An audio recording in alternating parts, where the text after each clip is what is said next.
Well, would-be kings should never take out first-in-line queens, but that's what happens whenever Britain chooses a crowned monarch. But Canada is about to challenge those rules along with the rest of the Commonwealth countries.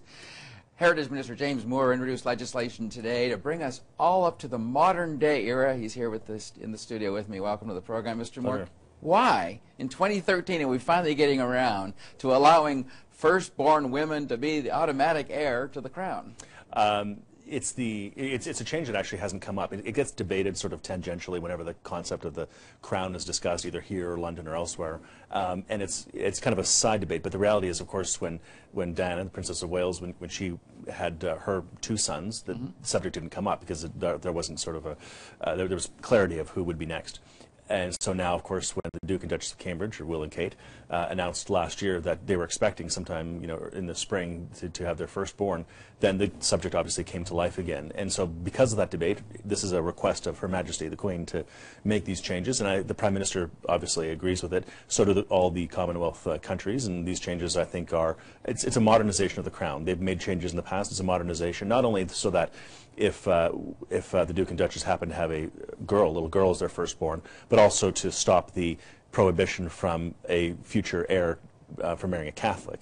We want to put that. What was the root of that? I'm sorry, I don't know my history that well. Where did that come from? Differing opinions about, the roots of course, because people need to remember as well that if you're the king or queen, you are also the head of the armed forces. You are also the head of the Church of England. And so, obviously, Protestant faith. And so to have a Catholic spouse of the head of a Protestant faith is something that has been seen as controversial or something to resist against over time.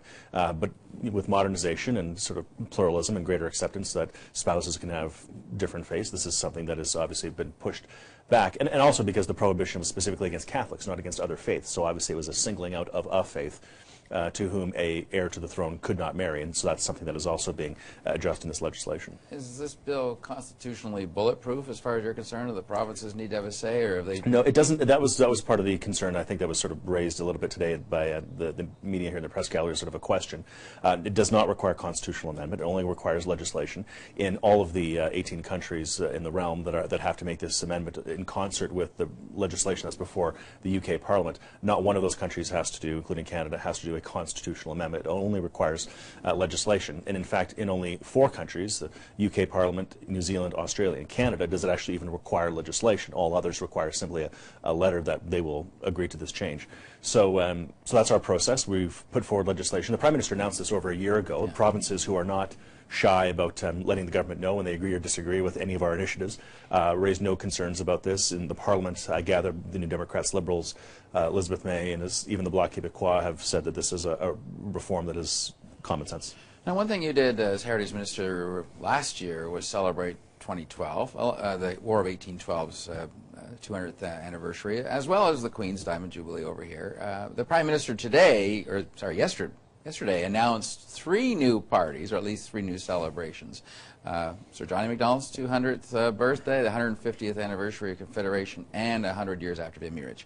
Could you give us any hint as to how this is going to unspool? When will you make some decisions on how big these celebrations might be, how costly they might be, and who's going to pay for them? Well, all of them actually come underneath the umbrella of Canada's 150th birthday. Even the things that we've celebrated so far. You'll remember back a few years ago was the 400th anniversary of Quebec City. We've had the bicentennial of the War of 1812, Her Majesty's Diamond Jubilee this past year that ends actually in the next couple of weeks. All of them come under the umbrella of the 200th anniversary, 150th anniversary of Canada, and they come with dollars. They're funded through the Department of Canadian Heritage. Each of them will have their own sort of branding and their push, and the funds that will be made available. All that will be clear in the very near future.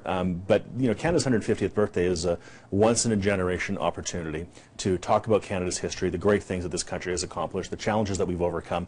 I always remind people in all the speeches that I give that Canada is the 2nd largest country in the world, but in terms of population, we're the 34th largest country. We have overcome extraordinary geographic, cultural, linguistic boundaries and divisions to emerge as one of the most united and prosperous countries in the world. And that's an amazing accomplishment. That's not of course, not a partisan statement through all different governments and political personalities, but in private sector and volunteer organizations and provinces. It's an amazing accomplishment. And some of the most high-profile ones, of course, are the ones that you mentioned, but there are many more than that. So when do you start? We've already started. We've already so you've started. got plans for the 150th underway already? Yeah. And Sir John A. and Vimy Ridge? Sir John A. Macdonald, George Etienne Cartier's birthday as well. We have the Arctic Expedition. The centennial of that is this year. 2016 is the centennial, the anniversary of women's suffrage in Canada. I mean, lots of things that are to point to celebrate. All right. Well, the Minister of Heritage and many celebrations, James Moore, thanks for joining us. Thank you.